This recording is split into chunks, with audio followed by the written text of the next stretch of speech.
Assalamualaikum warahmatullahi wabarakatuh. Perkenalkan, nama saya Farda Nurjihan dengan NIM 210900101 dari kelas 6C.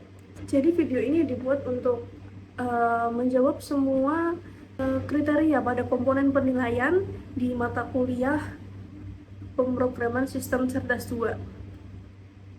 Singkatnya adalah virtual try-on ini aplikasi untuk kamar ganti online, istilahnya begitu. Nah, dalam aplikasi ini terdapat dua computer vision. Yang pertama object detection dan yang kedua itu post estimation. Dan di project UTS kali ini saya membuat object detection-nya terlebih dahulu. Object detection-nya ini bertujuan untuk memvalidasi apakah pengguna itu perempuan atau laki-laki. Ketika pengguna itu laki-laki, maka sistem akan menampilkan baju untuk kategori laki-laki.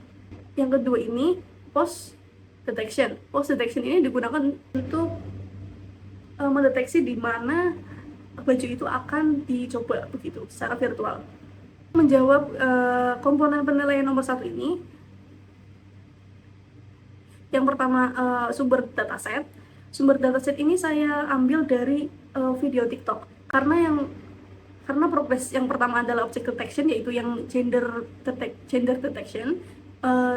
Maka video yang saya ambil itu adalah video yang bersangkutan dengan laki-laki dan perempuan. Ini diedit jadi 1 menit 1 detik. Kemudian setelah itu untuk menjawab yang datasetnya jumlahnya ada berapa, kita menggunakan splitting. Splitting ini tujuannya itu untuk mengambil gambar dari video untuk dijadikan dataset. Nah, ini adalah code splittingnya. Kemudian saya masukkan path dari video tadi.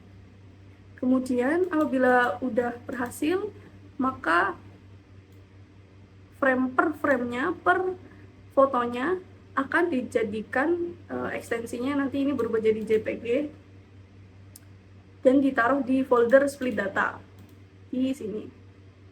Ketika sudah nanti di akhir sini hasilnya ada jumlahnya. Kemudian folder split ini di-download dan dimasukkan ke Robo untuk mengetahui berapa jumlah masing-masing label atau kelasnya. Kemudian anotasi untuk menganotasi gambarnya. Jumlah dataset yang saya unggah di sini adalah 1725. Jadi 1 menit 1 detik itu menghasilkan 1725 gambar.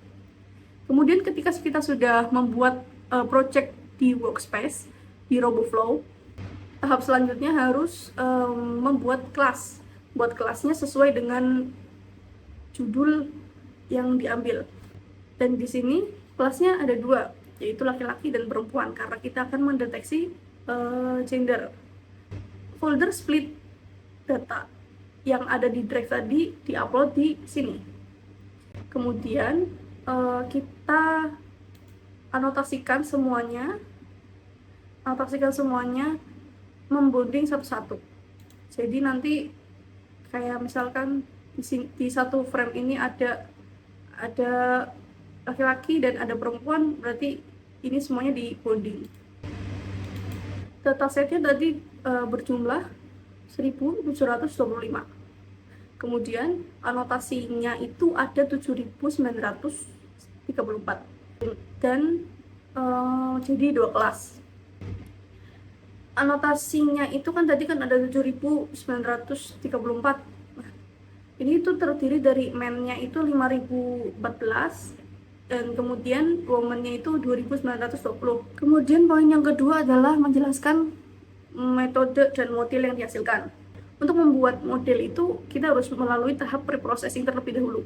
Nah, preprocessing ini terjadi di RoboFlow ini melalui dari pas kita upload data itu sudah masuk ke pre-processing. Kemudian anotasi juga termasuk pre-processing. Kemudian di sini juga di split menjadi 3 folder, yaitu training set, validation set, dan testing set. Kemudian di sini ada di resize, jadi size-nya itu 640 kali 640. Ini nanti jadi apa namanya, gambar deteksinya itu kotak persis kotak, itu nanti ukurannya 640 kali 640. Nah, kemudian kita next aja, terus nanti kemudian kita dapetin tuh hasil kayak gini. Kita trainingnya gimana? Kan kalau misalkan ini sudah selesai itu nanti ada export dataset. Nah, ini misalkan kita pakainya YOLO V8 Founding Box atau YOLO V8 boleh lah.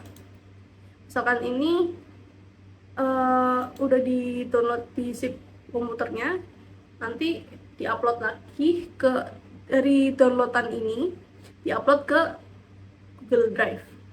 Nah, kemudian di sini kita show download code.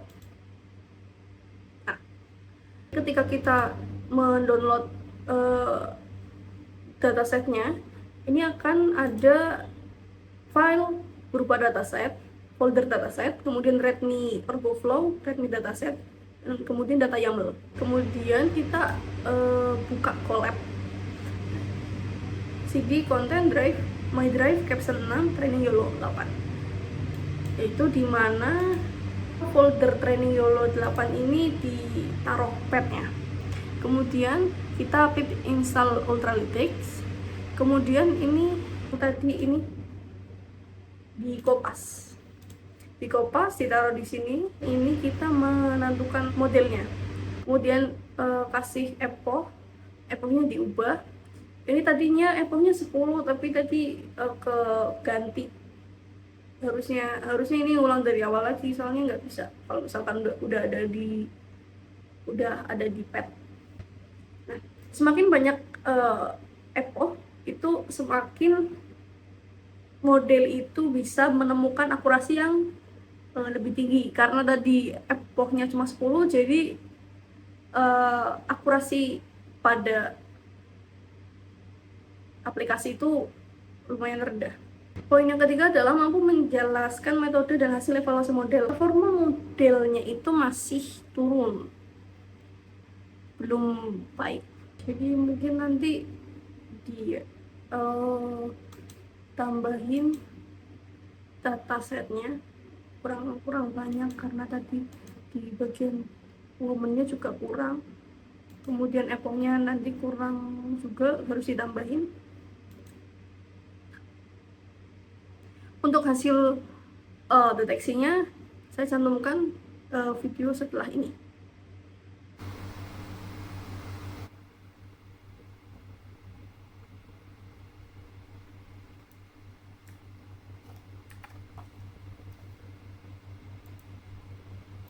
Terima kasih, sekian video penjelasan tentang caption project di UTS kali ini. Kurang dan lebihnya mohon maaf. Wassalamualaikum warahmatullahi wabarakatuh.